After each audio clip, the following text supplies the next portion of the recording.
ये ऑडियो मेरा है ही नहीं, हम ऐसा कभी बोले ही नहीं है। भारत में जितना चमार है सब नामर्द है, कायर है, सही कुछ हमारे पास। इतना अभद्र भाषा हम फॉरवर्ड के भी नहीं बोलते हैं, तो हम अपने समाज को कैसे बोल सकते हैं। जिस जाति के बेटी के लिए 19 महीने गोल्डन दास जेल रहा, जिस जाति के बेटी के लिए गोल्डन दास पूरे अपने शरीर के पार्ट्स तोड़वा लिया, जिस जाति के बेटी को न्याय दिलाने के लिए दिन रात शरीर के कतरा कतरा खून बहाने के लिए तैयार है, उस जात के प्रति इतना अभद्र टिप्पणी गोल्डन दास के मुंह से निकलेगा, ये कभी हो ही नहीं सकता है। लोग फेसबुक पे कटाक्ष कर रहे हैं कि दबगर होकर के गोल्डन दास चमार को गाली दे रहा है। गोल्डन दास की आवाज कोई कलाकार चाहेगा तो बोल सकता है कि नहीं बोल सकता है। अगर किसी के सामने बोले हैं तो सामने मीडिया में आके बोले कि हमारे सामने बोला है। बहुजन आर्मी के राष्ट्रीय अध्यक्ष गोल्डन दास जी का इन दिनों सोशल मीडिया पर एक ऑडियो बहुत तेजी से वायरल हो रहा है। ऑडियो में जो है रविदास समाज पर अभद्र टिप्पणी करते हुए नजर आ रहे हैं। हालांकि ऑडियो 15 सेकंड का है।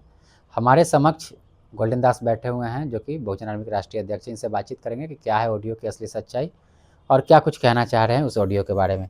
स्वागत है गोल्डन जी आपका। सबसे पहले आपका बहुत बहुत धन्यवाद। साथी आपका न्यूज चैनल का जितने व्यूअर्स है सभी क्रांतिकारी जय भीम, नमो बुद्धाय। आपका एक ऑडियो वायरल हो रहा है, पहले ऑडियो को आप सुन लीजिए। मूल निवासी नहीं, आप भारत में जितना चमार है सब नामर्द है, कायर है, सही कुछ हमारे पास। कोई व्यक्ति कह रहा है कि भारत के मूल निवासी है, तो आप कह रहे हैं कि भारत में जितना भी चमार है हिजड़ा है न मर्द है, इस तरह का जो आप टिप्पणी करते हुए नजर आ रहे हैं। कितना सेकंड का ऑडियो है? 15 सेकंड का। 15 सेकंड का ऑडियो किसी चीज का सर्टिफिकेट दे सकता है? नहीं, लेकिन आप बोले तो वही तो हम स्पष्टीकरण हम क्या पूछ रहे हैं, जैसे कोई भी मामला का या कोई मुद्दा या कोई बिंदु पर बात हुआ होगा तो उसका और ऑडियो पूरा क्यों नहीं ला रहे हैं? तलवार से मारा तो कौन मारा, उसका नाम होना चाहिए ना। ऑडियो वायरल हुआ, कौन ऑडियो वायरल किया है, कौन रिकॉर्डिंग किया है? खाली हवा में। आपको पता होना चाहिए कि आज के डेट में ऐसे ऐसे कलाकार पैदा हो गए हैं कि मोदी जी के भी आवाज कोई निकाल सकता है। और बात रहा ऑडियो का, तो आपको पता होना चाहिए कि हम जनरल कॉल यूज करते ही नहीं है। तो फिर मेरा ऑडियो कॉल नहीं है, जैसे कि आप बैठे हुए हैं, 4-5 लोग यहाँ पे बैठे हुए हैं, वहाँ पे वीडियो ऑडियो कौन किया है उसको सामने लाइए ना। आपके सामने आप ना बताइए। हम क्या पूछ रहे हैं, हम आपके सामने लाए। ये ऑडियो मेरा है ही नहीं। अच्छा, हम ऐसा कभी बोले ही नहीं है। अब अगर बोले हैं, किसके सामने बोले वो प्रमाण करे। ऑडियो वायरल हो गया तो आपको क्या लगता है? आप खुद बताया, आप मीडिया वाले हैं और अच्छे पढ़े लिखे लग रहे हैं। अब दिल पर हाथ रख के बोलिए, गोल्डन दास की आवाज कोई कलाकार चाहेगा तो बोल सकता है कि नहीं बोल सकता है? सबका आवाज बहुत लोग जो है मिमिक्री करने में करता है, कर सकता है। तो फिर ऑडियो के सब सर्टिफिकेट दे सकते हैं। अब अगर किसी के सामने बोले हैं तो सामने मीडिया में आके बोले कि हमारे सामने बोला है। अब हम अगर झूठ के अगर किसी से फोन करवा के आपके आवाज में रिकॉर्ड करवा ले कि 50 लाख अभिषेक आजाद जी आप दीजिए जो आप लिए थे घर बनाने के लिए, तो क्या आप मान लीजिएगा?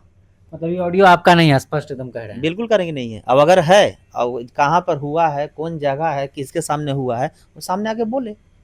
अगर ऐसा अगर रहेगा तो मैं माफी मांगने के लिए तैयार हूँ मीडिया में सबके सामने, लेकिन मैं नहीं बोला हूँ, ये मेरा ऑडियो नहीं है।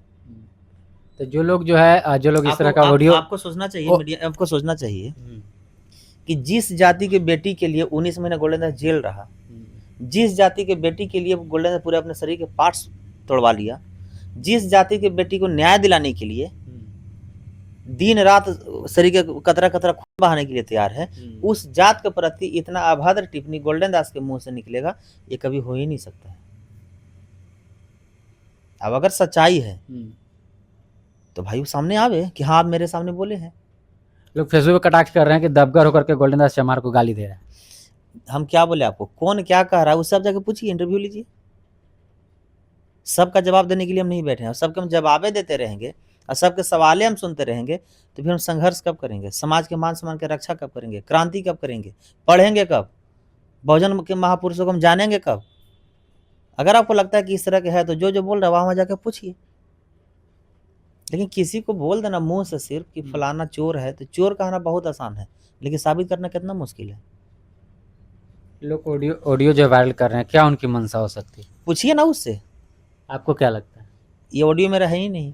ये क्या लगता है, जिस तरह आप कह रहे हैं इतना कि फेक है, डी फेक ऑडियो एक है। चीज मैं बता दे रहा हूँ, इतना अभद्र भाषा हम फॉरवर्ड के भी नहीं बोलते हैं, तो हम अपने समाज को कैसे बोल सकते हैं? वही तो लोग आपसे सवाल कर रहे हैं, जो लोग चाहने वाले आपके लोग हैं, वही लोग सवाल कर रहे हैं कि तो गोल्डन दास हमेशा जो है शोषित वंचितों दलितों की लड़ाई लड़ने वाले जो है ऐसे कैसे टिप्पणी कर सकते हैं? मेरे भाई या मेरे साथी सवाल कर रहे हैं, मेरा उस भाई और साथी को कहना है कि उससे पूछिए कि आखिर ये गोल्डन दास बोला कहाँ, किसी प्रोग्राम में बोला, किसी घर में बोला, किसी पार्टी फंक्शन में बोला, या कहीं गाड़ी में बोला, घोड़ा पर बोला, कहाँ बोला, कि हवाई जहाज में बोला, आखिर ये रिकॉर्डिंग आया कहाँ से, किया कौन। अगर ये मेरा रिकॉर्डिंग है और जो लोग किया है वो बतावे कि हाँ मेरे सामने आप बोले हैं। कभी भविष्य में ऐसा ना कभी हुआ है ना होगा। हमसे समाज के प्रति इतना अभद्र मेरे बात मुंह से नहीं निकल सकता। अब क्या कीजिएगा, लगातार जो है आपका विरोध जो है दलित समाज के लोग, खास करके जो रविदास समाज के लोग, देखिए वो लोग हम कर रहे हैं कि गोल्डन दास ईसा जो है ऐसा कैसे बोल सकते हैं। देखिए हम क्या बोले आपको कि हम तारीफ से खुश नहीं होता, बुराई से हमको गम भी नहीं होता है। मेरा जो काम है मैं अपना काम करते रहूंगा। कौन क्या बोल रहा है, कौन टिप्पणी कर रहा है, कौन आरोप लगा रहा है, हम उस सब पर जवाब देने के लिए हम काम से जवाब देंगे, बात से नहीं। तो जिस रविदास समाज, जिस दलित समाज की आप लड़ाई लड़ते हैं, तो वही लोग तो आप पे अब सवाल खड़ा कर रहे हैं। कल तक आप बहुत अच्छे थे, आपका ऑडियो वायरल हुआ, आज आप बुरे बन गए। इस देश में बाबा साहब से बड़ा कोई ज्ञानी या महारथी कोई पैदा हुआ है? क्या बाबा साहब पर आरोप नहीं लगता है? बाबा साहब को गंदा गंदा गाली नहीं दिया जाता है? बाबा साहब को फोटो नहीं किया जाता है? बाबा साहब को पैर खींचने के लिए दलित समाज के बाबू जगजीवन राम को नहीं लाया था? बाबा साहब को कमजोर करने के लिए कांग्रेस का बाबू जगजीवन राम को लाया था कि नहीं लाया था? तो जब डॉक्टर भीमराव अम्बेडकर संविधान निर्माता जैसे शख्स को ये समाज के लोग कुछ सामंती नहीं छोड़ा, तो हमारा आपका क्या औकात है? तो जगजीवन राम और बाबा साहब में लड़ाई था, ये मैं नहीं कह रहा हूँ, ये पूरा दुनिया जानता है कि आखिर बाबू जगजीवन राम को कांग्रेस खड़ा किस लिए किया था? बाबा साहब को कमजोर करने के लिए किया था। जैसे यूपी में अभी क्या है, बहन जी को लड़ाई किसी सामंती से है, बड़े भाई चंद्रशेखर आजाद रावण जी को लड़ाई किसी फॉरवर्ड से है। क्या अभी दुनिया की मांग है कि दोनों एक हो जाए? लेकिन दोनों अलग हैं, जिसका कारण क्या है, कमजोर है। तो दलित समाज काबिल है, दलित समाज के लोग दबंग और शिक्षित भी है, इसमें कोई शक नहीं, लेकिन वो दलित समाज के लिए ही है।